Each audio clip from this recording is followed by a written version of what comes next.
അസ്സലാമു അലൈക്കും വറഹ്മത്തുള്ളാഹി വബറകാതുഹു. പ്രിയപ്പെട്ടവരെ, ഇന്ന് നിങ്ങൾ ഈ വീഡിയോ കാണുന്നത് വെറുമൊരു യാദൃശ്ചികതയല്ല. ഇതൊരു ക്ഷണമാണ്. നിങ്ങളുടെ ആത്മാവിൻ്റെ ആഴങ്ങളിൽ നിന്ന് പണ്ടേ ഉയരുന്ന ഒരു നിശബ്ദ വിളിയുടെ ഉത്തരം. നമുക്ക് ചുറ്റുമുള്ള ഒരു കാഴ്ചയിൽ നിന്ന് തന്നെ തുടങ്ങാം. ഒരു വിളക്ക് സങ്കല്പിക്കൂ. അതിൽ വേണ്ടത്ര എണ്ണയുണ്ട്, നല്ലൊരു തിരിയുണ്ട്. പുറമേ നോക്കിയാൽ എല്ലാം തികഞ്ഞൊരവസ്ഥ. പക്ഷെ അത് കത്തുന്നില്ല. പുറത്തുനിന്ന് നോക്കുന്നവർ പറയും, ആ വിളക്കിന് എന്തു കുഴപ്പമാണുള്ളത്, എല്ലാം ശരിയാണല്ലോ. പക്ഷേ യഥാർത്ഥത്തിൽ അതിലൊരൊറ്റ കാര്യം മാത്രം കുറവാണ്. ഒരു ചെറിയ തീപ്പൊരി. ആ ജീവനുള്ള വെളിച്ചം മാത്രം അവിടെയില്ല. നമ്മുടെ പലരുടെയും ജീവിതം ഇന്ന് ഇതുപോലെയാണ്. പുറമേ നിന്ന് നോക്കുമ്പോൾ എല്ലാം ഭദ്രമാണ്. വീടുണ്ട്, ജോലിയുണ്ട്, സൗഹൃദങ്ങളുണ്ട്. പക്ഷെ ഉള്ളിൽ വല്ലാത്തൊരു മൗനം, ഒരു ശൂന്യത. എവിടെയോ ഒരു കരിന്തിരി കത്തിയതുപോലെ. നിങ്ങളുടെ ശരീരം നിങ്ങളുടേതല്ലാത്തതുപോലെ ഒരു ഭാരം എപ്പോഴെങ്കിലും തോന്നിയിട്ടുണ്ടോ? ഉറങ്ങി എഴുന്നേൽക്കുമ്പോൾ ഇന്നലത്തെ ആ തളർച്ച തന്നെ വീണ്ടും ചുമരിലുണ്ടോ? ആലോചിച്ചു നോക്കൂ. നിങ്ങളെല്ലാം ചെയ്തു നോക്കിക്കാണും. ഒരു നല്ല ഉറക്കം, അധികം കുടിച്ചൊരു കപ്പ് കാപ്പി, ഒരു ചെറിയ യാത്ര, വ്യായാമം, എന്തിന് കുറച്ച് ദിവസത്തെ അവധി പോലും. പക്ഷേ ഉള്ളിലെ ആ ശൂന്യത മായുന്നില്ല. തളർച്ചയോടെ ഉണരുന്നു, അതിനേക്കാൾ വലിയ തളർച്ചയോടെ വീണ്ടും ഉറങ്ങാൻ പോകുന്നു. അതിനിടയിൽ ലോകം അതിൻ്റെ വേഗതയിൽ മുന്നോട്ട് പായുമ്പോൾ പകുതി ഊർജത്തിൽ സ്വയം വലിച്ചിഴച്ച് ജീവിക്കാൻ നിങ്ങൾ പൊരുതുകയാണ്. ചുണ്ടിലൊരു പുഞ്ചിരി ഉണ്ടാകാം, പക്ഷെ ആർക്കും കാണാത്തൊരിടത്ത് നിങ്ങൾ തകർന്നിരിക്കുന്നുണ്ടാകാം. കാലുകൾ മുന്നോട്ട് നടക്കുന്നുണ്ടാകാം, പക്ഷേ നിങ്ങളുടെ ആത്മാവ് എവിടെയോ തളച്ചിടപ്പെട്ടതുപോലെ പിന്നിൽ കുടുങ്ങിക്കിടക്കുകയാണ്. മഹാനായ ഇബ്നു സീന പണ്ട് പൊളഞ്ഞൊരു കാര്യമുണ്ട്. ശരീരം ക്ഷീണിച്ചാൽ അത് വിശ്രമം തേടും, എന്നാൽ ആത്മാവ് ക്ഷീണിച്ചാൽ അത് സത്യത്തെ തേടും. ഈ ലോകത്തിൻ്റെ തിരക്കുകൾക്ക് നിങ്ങളെ പിടിച്ചിരുത്താൻ കഴിഞ്ഞേക്കാം, പക്ഷേ നിങ്ങളുടെ ആത്മാവ് ഒരിക്കലും നിശബ്ദമാകില്ല. അത് നിങ്ങളെ എപ്പോഴും തിരികെ വിളിച്ചുകൊണ്ടിരിക്കും, ശരിക്കുള്ള നിങ്ങളിലേക്ക്, സമാധാനത്തിൻ്റെ ആ തീരത്തേക്ക്. അതുകൊണ്ട് ഇന്ന് നമ്മൾ വെറുമൊരു കഥ കേൾക്കുകയല്ല, മറിച്ച് ലോകത്തിൻ്റെ ബഹളങ്ങൾക്കിടയിൽ നമുക്ക് നഷ്ടപ്പെട്ടു പോയ നമ്മളെ തന്നെ വീണ്ടും കണ്ടെത്താൻ പോവുകയാണ്. നമുക്ക് തുടങ്ങാം ആ ആത്മീയ യാത്രയിലേക്ക്. 1000 വർഷങ്ങൾക്കപ്പുറം പുരാതനമായൊരു ഗ്രന്ഥശാലയുടെ നിശബ്ദതയിൽ, കത്തുന്ന മെഴുകുതിരികളുടെ വെളിച്ചത്തിൽ മഹാനായ ഇബ്നു സീന തൻ്റെ ഗവേഷണങ്ങളിലായിരുന്നു. അറിവിൻ്റെയും വിജ്ഞാനത്തിൻ്റെയും ആ ലോകത്തേക്ക് തളർന്ന ചുവടുകളുമായി ഒരാൾ കടന്നു വന്നു. അയാളുടെ കണ്ണുകളിൽ വെളിച്ചമില്ലായിരുന്നു, വാക്കുകളിൽ ജീവനില്ലായിരുന്നു. ഇബ്നു സീനയുടെ മുൻപിൽ നിന്നുകൊണ്ട് വിറയ്ക്കുന്ന ശബ്ദത്തിൽ അയാൾ പറഞ്ഞു, ഹക്കീം, എൻ്റെ ആത്മാവ് എന്നെ വിട്ടുപോകുന്നതായി എനിക്ക് തോന്നുന്നു. ഞാൻ ശ്വസിക്കുന്നുണ്ട്, പക്ഷേ ഞാൻ ജീവിക്കുന്നില്ല. എൻ്റെ ഉള്ളിൽ ഒരു വലിയ ശൂന്യത മാത്രം അവശേഷിക്കുന്നു. അയാൾക്ക് പ്രകടമായ രോഗങ്ങളോ ശരീരത്തെ പൊള്ളിക്കുന്ന പനിയോ ഒന്നും ഉണ്ടായിരുന്നില്ല.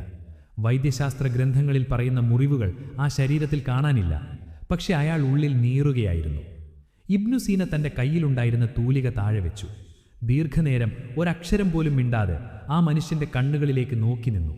അയാളുടെ ഓരോ ശ്വാസവും ആ മുഖത്തെ ഓരോ ഭാവവ്യത്യാസവും അദ്ദേഹം നിരീക്ഷിച്ചു. ഒടുവിൽ ആ നിശബ്ദത ഭേദിച്ചുകൊണ്ട് ഇബ്നു സീന പറഞ്ഞു. അത് കേട്ട് ആ മനുഷ്യൻ മാത്രമല്ല, കാട്ടിൽ ആടിക്കൊണ്ടിരുന്ന മെഴുകുതിരി നാളങ്ങൾ പോലും ഒന്ന് വിറച്ചുപോയി കാണുമെന്നുള്ളതാണ്. നിന്റെ പ്രശ്നം നിന്റെ ശരീരത്തിലല്ല, മറിച്ച് നീ നിന്റെ ജീവിതത്തെ കൈകാര്യം ചെയ്യുന്ന രീതിയിലാണ്. നിന്റെ ശരീരം നിന്റെ ആത്മാവിനെ വഹിക്കാൻ മടിക്കുന്നു, കാരണം നീ നിന്റെ സ്വത്വത്തിന് നിരക്കാത്ത ഏതോ ഭാരങ്ങൾ ചുമക്കുകയാണ്. അദ്ദേഹം തുടർന്നു, ഒരു പക്ഷിയെ കൂട്ടിലടച്ചാൽ അതിൻ്റെ ചിറകുകൾക്ക് രോഗം ബാധിക്കില്ല, പക്ഷേ അത് പറക്കാൻ മറന്നുപോകും. നീ നിന്റെ ആത്മാവിനെ ലോകത്തിൻ്റെ പ്രതീക്ഷകളുടെയും കള്ളങ്ങളുടെയും കൂട്ടിലടച്ചിരിക്കുന്നു. ആ തടവറയിൽ നിന്നുള്ള മോചനമാണ് നിന്റെ മരുന്ന്.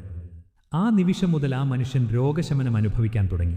കാരണം തൻ്റെ വേദനയ്ക്ക് ലോകം നൽകുന്ന പേരോ മരുന്നോ അല്ല വേണ്ടത്, മറിച്ച് തൻ്റെ ജീവിതം മാറേണ്ടതുണ്ടെന്ന ആ സത്യമാണ് അയാൾ തിരിച്ചറിഞ്ഞത്. ഇബ്നു സീന വെറുമൊരു സാധാരണ വൈദ്യനായിരുന്നില്ല. അദ്ദേഹം ആത്മാക്കളുടെ ശില്പിയായിരുന്നു. മനുഷ്യൻ എന്നത് വെറും മാംസവും രക്തവും കൊണ്ടുള്ള ഒരു യന്ത്രമല്ലെന്നും, മറിച്ച് ആത്മാവ്, മനസ്സ്, ശരീരം എന്നീ 3 സങ്കീർണമായ ലോകങ്ങൾ ഒത്തുചേരുന്ന ഒരിടമാണെന്നും അദ്ദേഹം തിരിച്ചറിഞ്ഞു. ഈ 3 ഘടകങ്ങളും ഒരേ താളത്തിൽ നൃത്തം ചെയ്യുമ്പോൾ മാത്രമേ മനുഷ്യൻ പൂർണ്ണനാകുന്നുള്ളൂ. നമ്മുടെ ഉള്ളിലെ ആ ചൈതന്യം എപ്പോഴെങ്കിലും മങ്ങാൻ തുടങ്ങുന്നുണ്ടെങ്കിൽ അതേതെങ്കിലും അവയവത്തിൻ്റെ തകരാറല്ല, മറിച്ച് ഈ 3 ഘടകങ്ങൾ തമ്മിലുള്ള ആന്തരികമായ പൊരുത്തം നഷ്ടപ്പെടുന്നതാണ്. ഇതൊരു രോഗമല്ല, ഇതൊരു വിയോഗമാണ്. നിങ്ങൾ നിങ്ങളിൽ നിന്ന് തന്നെ അകന്നു പോകുന്നതിൻ്റെ വേദന. മനുഷ്യ ഊർജം എന്നത് നമ്മൾ കഴിക്കുന്ന ഭക്ഷണത്തിലോ രാത്രിയിലെ ഉറക്കത്തിലോ മാത്രം ഒതുങ്ങി നിൽക്കുന്ന ഒന്നല്ലെന്ന് ഇബ്നു സീന ലോകത്തിന് കാണിച്ചു കൊടുത്തു. അതിനെ മനോഹരമായ ഒരു ഉദാഹരണത്തിലൂടെ നമുക്ക് നോക്കാം. 3 എഞ്ചിനുകളാൽ ചലിക്കുന്ന ഒരു വാഹനം സങ്കല്പിക്കുക.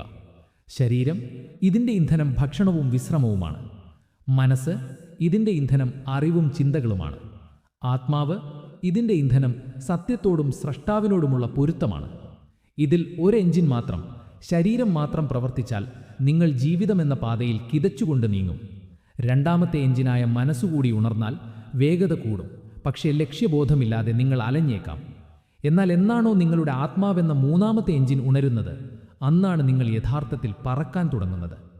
ഈ മൂന്ന് ഊർജങ്ങളും ഒരേ ലയത്തിൽ, ഒരേ താളത്തിൽ ഒത്തുചേരുമ്പോൾ നിങ്ങളിൽ നിന്ന് പ്രസരിക്കുന്ന കരുത്തുണ്ടല്ലോ, അതാണ് യഥാർത്ഥ ജീവിതം.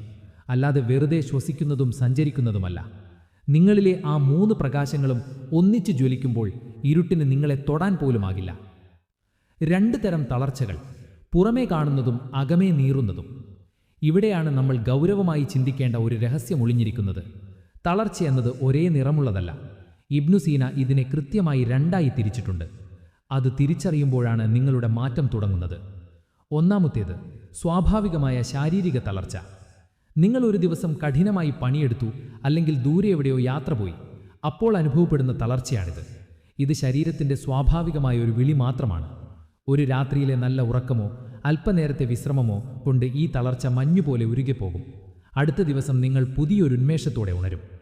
രണ്ടാമത്തേത് ആന്തരികമായ തളർച്ച, അഥവാ ആത്മാവിൻ്റെ തളർച്ച. ഇതാണ് നമ്മൾ തിരിച്ചറിയേണ്ട ഏറ്റവും അപകടകരമായ അവസ്ഥ.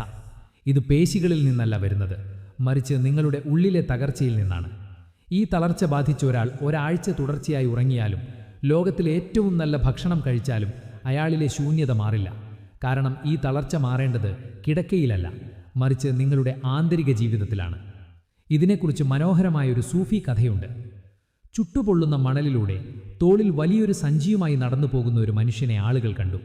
അയാൾ ഓരോ ചുവട് വെക്കുമ്പോഴും വല്ലാതെ കിതയ്ക്കുകയായിരുന്നു. ശരീരം തളർന്ന് അയാൾ മണ്ണിലേക്ക് വീഴാൻ പോവുകയായിരുന്നു. ദൂരെ നിന്ന് നോക്കിയവർ കരുതി അയാൾ ചുമക്കുന്നത് വിലപിടിപ്പുള്ള സ്വർണമോ രത്നങ്ങളോ ആയിരിക്കുമെന്ന്. ഇത്രയും വലിയ ഭാരം ചുമക്കണമെങ്കിൽ അത്രയും വിലയുള്ളതെന്തോ ആയിരിക്കണമല്ലോ. അവസാനം അയാൾ ബോധരക്ഷനായി വീണപ്പോൾ ആളുകൾ ഓടിച്ചെന്ന് ആ സഞ്ചി തുറന്നു നോക്കി. എല്ലാവരും ഞെട്ടിപ്പോയി. അതിൽ സ്വർണമായിരുന്നില്ല, മറിച്ച് പാതി വഴിയിൽ ഉപേക്ഷിക്കപ്പെട്ട ഉപയോഗശൂന്യമായ കുറേ പഴയ കല്ലുകൾ മാത്രമായിരുന്നു അത്. നമ്മളിൽ പലരും ഇന്ന് ആ സഞ്ചിയും ചുമന്നാണ് നടക്കുന്നത്. ആ കല്ലുകൾ എന്താണെന്നറിയുമോ?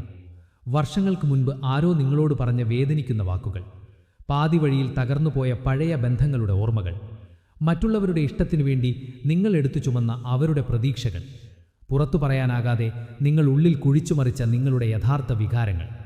ഈ കല്ലുകളാണ് നിങ്ങളുടെ ആത്മാവിനെ തളർത്തുന്നത്. ശരീരം സുഖമായി ഉറങ്ങുമ്പോഴും നിങ്ങളുടെ ആത്മാവ് ഈ ഭാരം ചുമന്ന് രാത്രി മുഴുവൻ ഉണർന്നിരിക്കുകയാണ്. ഭാരമില്ലാതെ പറക്കേണ്ട ഒരു പക്ഷിയെ കല്ലുകൾ കെട്ടി താഴെയിട്ടതുപോലെയാണ് നിങ്ങളുടെ അവസ്ഥ. ഈ ഭാരം ഇറക്കി വെച്ചാതെ നിങ്ങൾക്കൊരിക്കലും ഉന്മേഷത്തോടെ പറക്കാൻ കഴിയില്ല. നിങ്ങളുടെ ജീവിതം പാടെ മാറിമറിയാൻ വർഷങ്ങളോ മാസങ്ങളോ വേണമെന്നില്ല. മനസ്സുരച്ചാൽ വെറും 72 മണിക്കൂർ കൊണ്ട് നിങ്ങളുടെ ഉള്ളിലെ ആ അണഞ്ഞുപോയ തീപ്പൊരിയെ വീണ്ടും ജ്വലിപ്പിക്കാൻ കഴിയുമെന്ന് ഇബ്നു സീന വിശ്വസിച്ചിരുന്നു. ഇത് നിങ്ങളുടെ ജീവിതത്തിലേക്ക് പുതിയ ഭാരങ്ങൾ ചേർക്കാനുള്ള യാത്രയല്ല, മറിച്ച് നിങ്ങളെ ശോഷിപ്പിച്ചുകൊണ്ടിരിക്കുന്ന അനാവശ്യമായ ഭാരങ്ങളെ ഇറക്കി വെക്കാനുള്ള യാത്രയാണ്. നമുക്ക് നോക്കാം ആ 3 ദിവസങ്ങൾ നിങ്ങളുടെ ആത്മാവിനെ എങ്ങനെയാണ് മാറ്റിമറിക്കാൻ പോകുന്നത് എന്ന്. 1-ാം ദിവസം, സത്യസന്ധതയുടെ പുണ്യഗേഹം. ഇതാണ് ഏറ്റവും കഠിനമായ ദിവസം.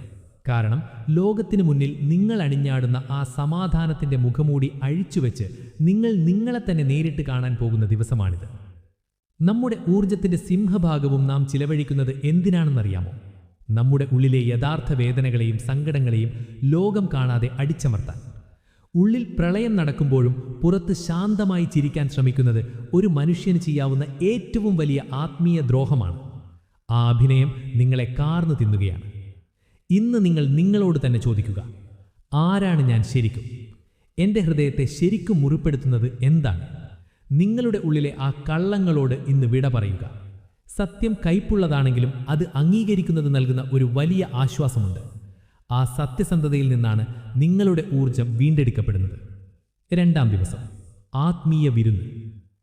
ശരീരത്തിന് ഭക്ഷണവും ഉറക്കവും നൽകുന്നത് പോലെ ആത്മാവിനും ഒരു ഭക്ഷണമുണ്ടെന്ന് ഇബ്നു സീന പറയുമായിരുന്നു. ഓരോ മനുഷ്യനും അത് വ്യത്യസ്തമായിരിക്കും. ചിലർക്ക് അത് വായനയാകാം, ചിലർക്ക് പ്രകൃതിയെ തൊട്ടുള്ള നടത്തമാകാം, ചിലർക്ക് ഏകാന്തമായ പ്രാർത്ഥനയാകാം. നിങ്ങൾ ഇഷ്ടപ്പെടുന്ന നിങ്ങളുടെ ആത്മാവിനെ ജീവിപ്പിക്കുന്ന ആ ഒരു കാര്യത്തിനായി ഇന്ന് കുറച്ച് സമയം മാറ്റിവെക്കുക. ആ ജോലി ചെയ്യുമ്പോൾ നിങ്ങളുടെ ശരീരം തളർന്നേക്കാം, പക്ഷെ നിങ്ങളുടെ ഹൃദയം പ്രകാശിക്കും. അതിനെയാണ് ഇബ്നു സീന ആരോഗ്യകരമായ തളർച്ച എന്ന് വിളിച്ചത്. തളർച്ച ഉണ്ടെങ്കിലും ഞാൻ ജീവിക്കുന്നു എന്ന ബോധ്യം നിങ്ങളെ ഉള്ളിൽ നിന്ന് ചിരിപ്പിക്കും. ഇന്ന് നിങ്ങളുടെ ആത്മാവിന് വേണ്ട വിരുന്ന് നൽകുക. 3-ാം ദിവസം, സാന്നിധ്യത്തിൻ്റെ മഹിമ. ഇന്നലത്തെ ഖേദങ്ങളും നാളെയെക്കുറിച്ചുള്ള പേടിയും മനുഷ്യനിലെ ഏറ്റവും വലിയ ഊർജ്ജ കള്ളന്മാരാണ് എന്ന് ഇബ്നു സീനയുടെ ഈ വരികൾ എന്നും ഓർക്കുക. നമ്മളിൽ പലരും ഒന്നുകിൽ കഴിഞ്ഞുപോയ കാര്യങ്ങളെ ഓർത്ത് സങ്കടപ്പെടുകയാണ്, അല്ലെങ്കിൽ വരാനിരിക്കുന്ന കാര്യങ്ങളെ ഓർത്ത് ഉത്കണ്ഠയിലാവുകയാണ്. ഈ രണ്ടവസ്ഥയിലും നിങ്ങൾ ഇവിടെയില്ല. നിങ്ങളുടെ ഊർജം മുഴുവൻ ഭൂതകാലത്തിലും ഭാവിയിലുമായി ചിതറിക്കിടക്കുകയാണ്. ഈ 3-ാം ദിവസം നിങ്ങൾ ലളിതമായ ഒരു കാര്യം പരിശീലിക്കുക. ഈ നിമിഷത്തിൽ ജീവിക്കുക. നിങ്ങൾ ശ്വസിക്കുന്ന വായുവിനെ അനുഭവിക്കുക. നിങ്ങൾ കാണുന്ന കാഴ്ചകളെ ശ്രദ്ധിക്കുക. അള്ളാഹു നിങ്ങൾക്ക് നൽകിയ ഈ നിമിഷം മാത്രമാണ് സത്യം. ആ സാന്നിധ്യത്തിലേക്ക് നിങ്ങൾ മടങ്ങി വരുമ്പോൾ പ്രപഞ്ചത്തിലെ മുഴുവൻ ഊർജവും നിങ്ങളിലേക്ക് ഒഴുകിയെത്തുന്നത് നിങ്ങൾ തിരിച്ചറിയും. ജീവിതത്തിൻ്റെ തിരക്കുകൾക്കിടയിൽ നമ്മൾ മറന്നുപോയ ഒരു വലിയ സത്യമുണ്ട്. അത് മനസ്സിലാക്കാൻ നമുക്കൊന്ന് കടൽ തീരത്തേക്ക് പോകാം. നിങ്ങൾ നിങ്ങളെ തന്നെ ഒരു തിരമാലയാണെന്ന് വിശ്വസിച്ചിരുന്നു എന്ന് സങ്കല്പിക്കുക. ഓരോ വലിയ തിരമാലയും നിങ്ങളെ വന്നടിക്കുമ്പോൾ നിങ്ങൾ ഭയപ്പെടുന്നു. തകർന്നു പോകുമോ എന്ന പേടി, ഇല്ലാതായി പോകുമോ എന്ന ആശങ്ക. ഈ പോരാട്ടം നിങ്ങളെ വല്ലാതെ തളർത്തുന്നുണ്ടാകാം. ഓരോ തിരിച്ചടിയിലും നിങ്ങൾ തളർന്ന് മണ്ണിലേക്ക് വലിയുന്നു. എന്നാൽ ആത്മീയതയുടെ ആഴങ്ങളിലേക്ക് ഒന്നിറങ്ങിച്ചെന്ന് നോക്കൂ. അവിടെ മഹത്തായ ഒരു തിരിച്ചറിവുണ്ട്. നിങ്ങൾ വെറുമൊരു തിരമാലയല്ല, നിങ്ങൾ സമുദ്രമാണ്. തിരമാലകൾ എന്നത് നിങ്ങളുടെ ജീവിതത്തിലെ പ്രതിസന്ധികളും സങ്കടങ്ങളും മാറിക്കൊണ്ടിരിക്കുന്ന ചിന്തകളുമാണ്. അവ വരും, ആർത്തളിക്കും, ഒടുവിൽ തീരത്ത് തല്ലി ഇല്ലാതാകും. പക്ഷേ സമുദ്രം അതിൻ്റെ ആഴങ്ങളിൽ എന്നും ശാന്തമാണ്. ഉപരിതലത്തിൽ എത്ര വലിയ കൊടുങ്കാറ്റടിച്ചാലും അടിത്തട്ടിലെ ആ നിശബ്ദതയെ ഭേദിക്കാൻ ഒന്നിനും കഴിയില്ല. നിങ്ങളുടെ കാതൽ ആ സമുദ്രത്തിൻ്റെ ആഴം പോലെയാണ്. അവിടെ എന്നും സമാധാനമുണ്ട്, അവിടെ എന്നും പ്രകാശമുണ്ട്. ഈ സത്യം തിരിച്ചറിയുന്ന നിമിഷം നിങ്ങൾ സ്വതന്ത്രനാകും. പിന്നെ പുറത്തെ ഒച്ചപ്പാടുകൾക്ക് നിങ്ങളെ ഉലയ്ക്കാൻ കഴിയില്ല. നിങ്ങൾ ചിന്തകളെ നിരീക്ഷിക്കാൻ പഠിക്കും, പക്ഷേ അവയിൽ മുങ്ങിപ്പോകില്ല. മഹാനായ മൗലാന റൂമി പറഞ്ഞത് എത്ര മനോഹരമാണ്. നീ സമുദ്രത്തിലെ ഒരു തുള്ളിയല്ല, മറിച്ച് ഒരു തുള്ളിയിൽ അടങ്ങിയിരിക്കുന്ന മുഴുവൻ സമുദ്രവുമാണ്. നിങ്ങളുടെ ഉള്ളിൽ ഒരു പ്രപഞ്ചം തന്നെയുണ്ട്. ലോകത്തിൻ്റെ ചെറിയ തല്ലലുകൾക്ക് തകർക്കാൻ കഴിയാത്തത്ര വലിയൊരാഴം നിങ്ങളിലുണ്ട്. ആ ശാന്തതയിലേക്ക് മടങ്ങുക. തിരമാലകളെ നോക്കി പേടിക്കുന്നത് നിർത്തി നിങ്ങളിലെ ആ മഹാസമുദ്രത്തെ തിരിച്ചറിയുക. അവിടെയാണ് നിങ്ങളുടെ യഥാർത്ഥ കരുത്തൊളിഞ്ഞിരിക്കുന്നത്. ഊർജം സമ്പാദിക്കുന്നതിനേക്കാൾ വലിയൊരു കലയുണ്ട്. അത് നേടിയെടുത്ത ഊർജം ചോർന്നു പോകാതെ സംരക്ഷിക്കുക എന്നത്.